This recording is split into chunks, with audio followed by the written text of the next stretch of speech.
Hey DJ, how you doing? When we talked to Robert Rodriguez, he said that he's really pleased with the way you're personally playing.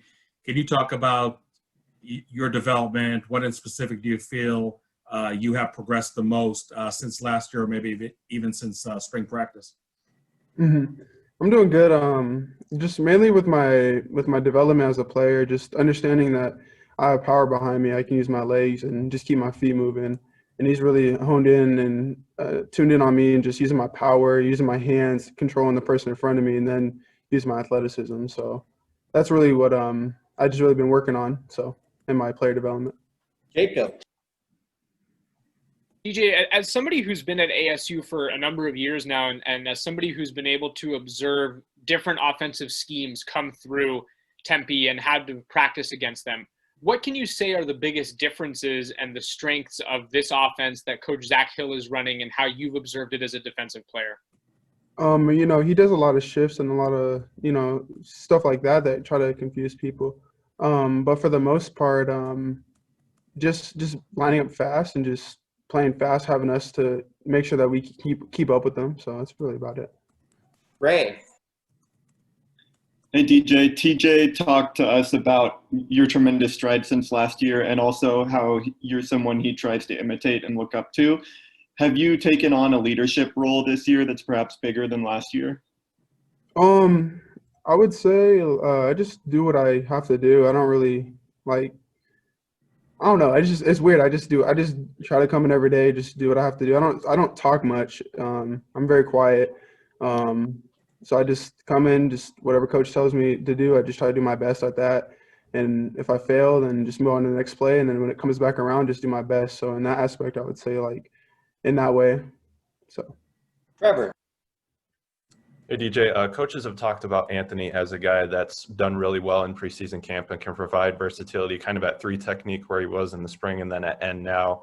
Just what have you seen from his individual development? Man, he's improved a lot.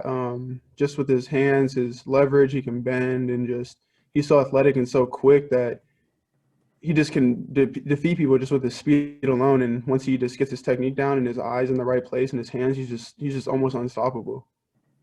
Ode. So, DJ, what can you tell us about the offensive line, the group that you go up against every day in practice? Do you feel that this is just as strong as a group as it was last year, or have they made some noticeable improvements from 2019? I think they're better. And Cade filled in. He makes me work every day. Donovan makes me work every day. Henry makes me work every day. Kalen makes me work every day. Just everyone along the whole line just makes me work, makes me get better. And I think they're a great offensive line, and I love them to death because it's getting me better. It's getting the D line better. Everybody at our 3 techniques, our ends, everyone's just improving all around.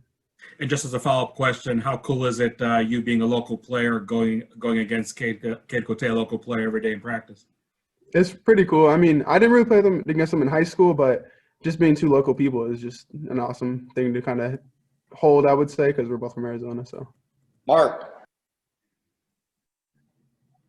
Hey, DJ, thanks for the time today. Hey, just curious, Herm was talking a little bit about just Marvin coming back, and he was kind of surprised when he decided to coordinate the defense and go back to college. What's it like to have a former NFL head coach as your coordinator, working with Antonio Pierce, the stuff they've seen, and how does that kind of get, how does that kind of go in meetings?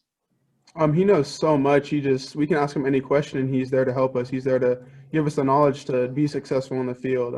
Because he's seen all levels. He's seen NFL. He's seen college. He's seen every level of football. So if just simple things, just being confident as him as our coach that we can trust him and he can trust us. So I think that's the biggest takeaway from having NFL coaches and stuff like that.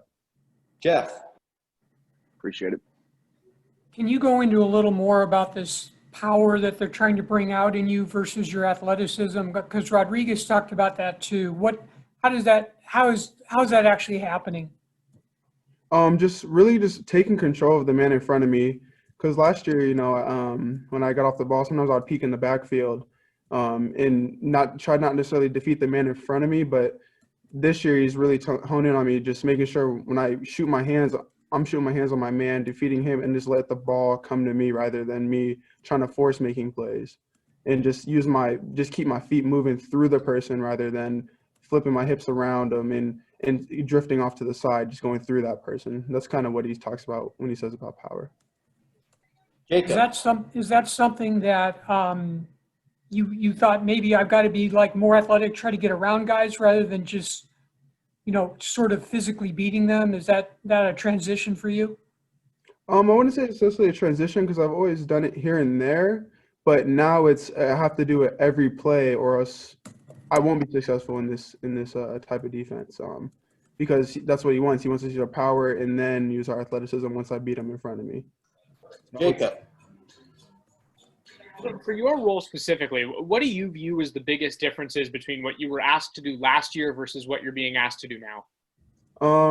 Last year it was a lot of like long steps and stuff like that. Just get off the ball, cancel gaps with my movement. And this year it's just I get my gap and I just do my thing in my gap and just defeat the man in front of me. That's kind of the biggest difference from last year's stuff to this year.